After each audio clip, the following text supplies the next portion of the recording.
Okay, today I'm going to talk about the author JRR Tolkien.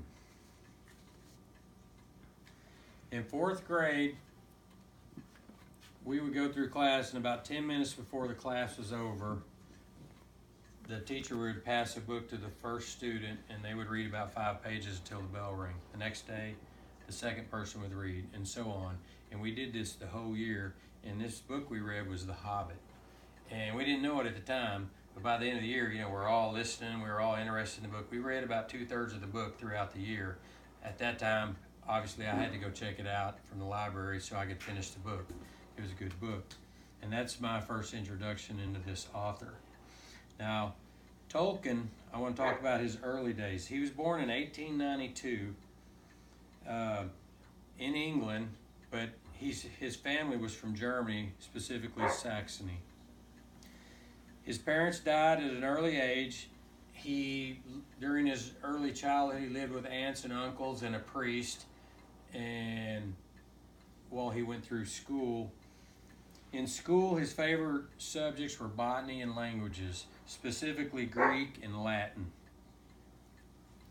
In school also, he got into learning these languages. He learned with his cousins. He created a language, and then later on he created another language on his own. In college, him and some childhood buddies that went to college with him, they created a TCBS, which was the Tea Club of Barovian Society. All it was a secret club they had where they wrote poetry and crossed it back and forth with each other. And he finally graduated college with first-class honors. During this time while he was in college, he met and married a woman named Edith. World War I came about right before he finished college. He managed to finish college, and he became a second lieutenant in the English Army. So in Europe, before they got to the Great Offensive, he had a lot of idle time. He was in the Signal Corps, and he started writing small stories, and he started creating more languages.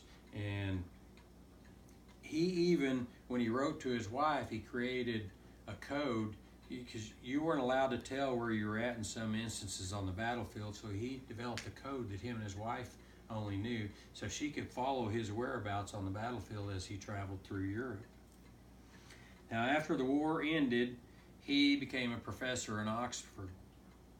By then, he was fluent in 6 languages, and we're talking Gothic, Finnish, German, English, Latin, and he created a Middle English vocabulary while he was there as a professor. This vocabulary was used for other people so they could translate early academic works, including Beowulf. His first book that he wrote, The Hobbit, in 1937, he wrote this for his children. However, a publisher got a hold of it and convinced him to go public with it, and it became a blockbuster book. He also, in 1937, wrote the first 2 books of the trilogy of Lord of the Rings.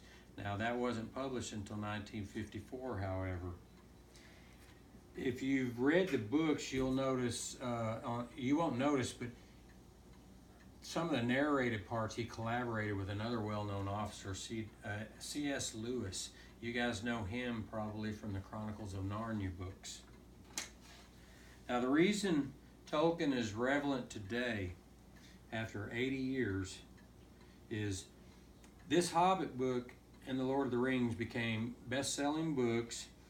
There was a cartoon movie made out of The Hobbit that I watched in the 70s. A lot of people my age saw.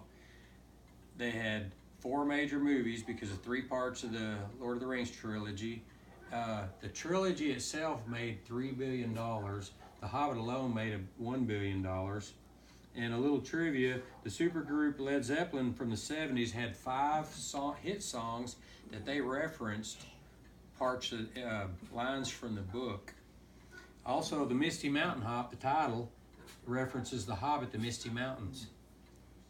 In conclusion, we've talked about 4 pieces of a brilliant man's life. Now you know more about him, and I encourage you to read his books and watch his movies. Or for those of you who are creative, I challenge you to create your own works the way that Tolkien did. Thank you.